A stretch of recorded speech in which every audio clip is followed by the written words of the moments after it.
Hey everyone, and welcome back to Learn English Camp, the podcast where we help you improve your English through real, everyday conversations.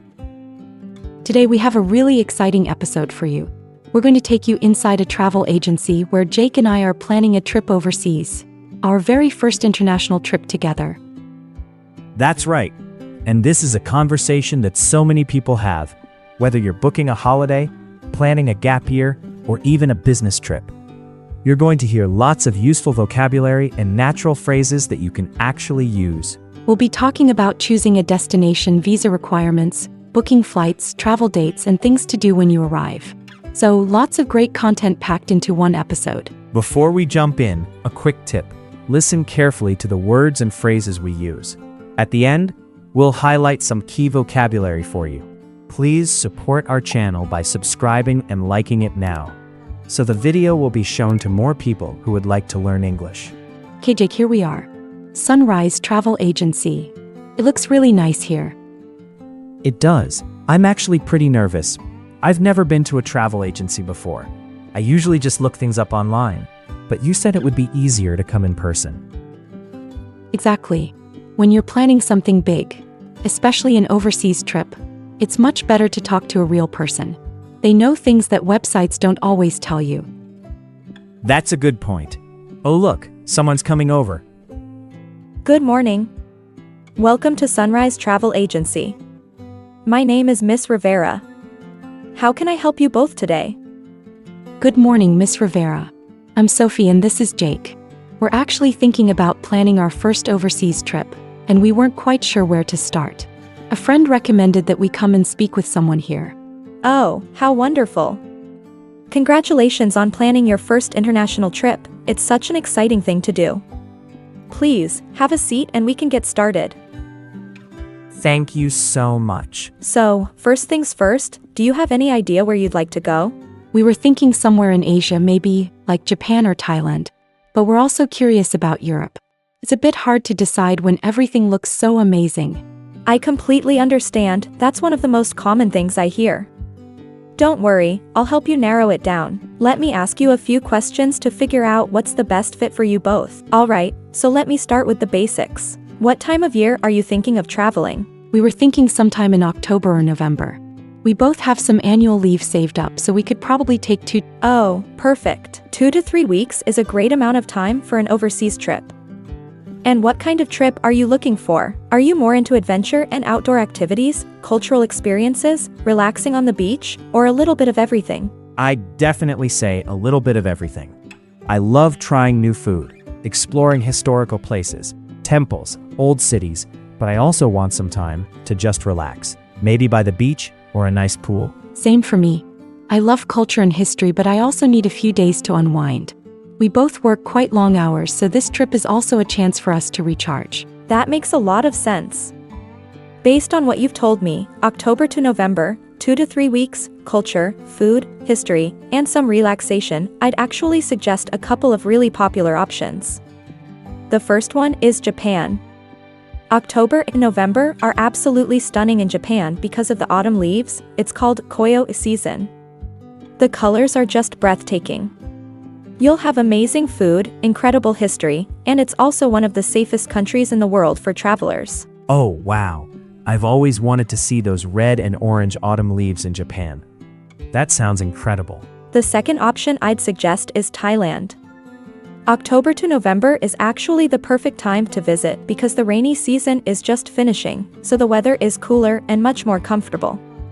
You'll have the beaches, the temples, the street food. It's a fantastic experience, and it tends to be a bit more budget-friendly than Japan. That's really helpful.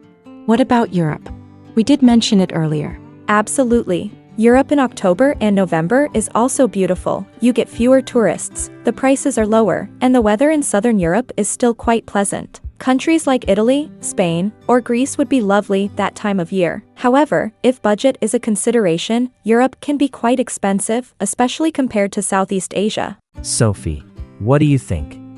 Absolutely. That's actually a very popular combination. You could spend about 10 days in Japan and then fly down to Thailand for the rest of your trip. I can help you plan a route that makes sense so you're not spending too much time traveling between places. That sounds like the perfect plan to me. I love it. Wonderful choice. Now, before we look at flights and itineraries, let's talk about something very important: visa requirements. This is something a lot of travelers forget to check until the last minute, and it can cause big problems if you leave it too late. Yes, I was actually going to ask about that. Do we need a visa for Japan and Thailand? Great question. It depends on your nationality. May I ask, what passport do you both hold? We're both Australian. Perfect. Australian passport holders are very lucky in that regard. For Japan, Australians can enter visa-free for up to 90 days. So you don't need to apply for a visa in advance. You simply show your passport at the border and you'll receive a tourist stamp. Oh, that's great news.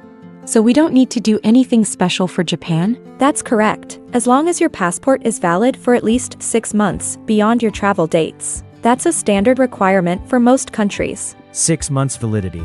I should check that. I think my passport expires next year. Sophie, do you remember when yours expires? Mine is fine. It's valid until 2028. But Jake, you should definitely check yours as soon as we get home. Yes, please do check that as soon as possible. If your passport is expiring within 6 months of your return date, you'll need to renew it before you travel. Got it. I'll check tonight. Now, for Thailand, similarly, Australian passport holders can enter visa-free. Currently, the visa exemption allows stays of up to 60 days for tourists, which is more than enough for your trip. That's very generous. So we're all clear on both countries. What else do we need to know about entry requirements? A few things to keep in mind. First, always make sure you have a return or onward ticket. Immigration officers at the border sometimes ask to see proof that you plan to leave the country. Since you'll be flying from Japan to Thailand and then back home to Australia, your itinerary will cover that. Second, it's always a good idea to have travel insurance that covers medical expenses. Some countries actually require you to show proof of travel insurance when you enter. We'll definitely get travel insurance. That's something we were already planning on. Excellent. Better to have it and not need it than the other way around, as they say. Now, let's talk about the fun part: booking your flights. Since you're traveling in October, I'd actually recommend we start looking at options sooner rather than later. October is peak season for Japan, especially because of the autumn foliage, so flights and accommodation tend to sell out quite quickly. How far in advance should we book? Ideally, at least 2 to 3 months in advance for the best prices and availability. Since we're in July right now, you're actually at a great time to start booking for October. That's a relief. I was worried we'd left it too late. Not at all, you're right on track. Now, let me pull up some flight options for you. You'll be departing from Sydney, correct? Yes, Sydney is our home airport. Perfect.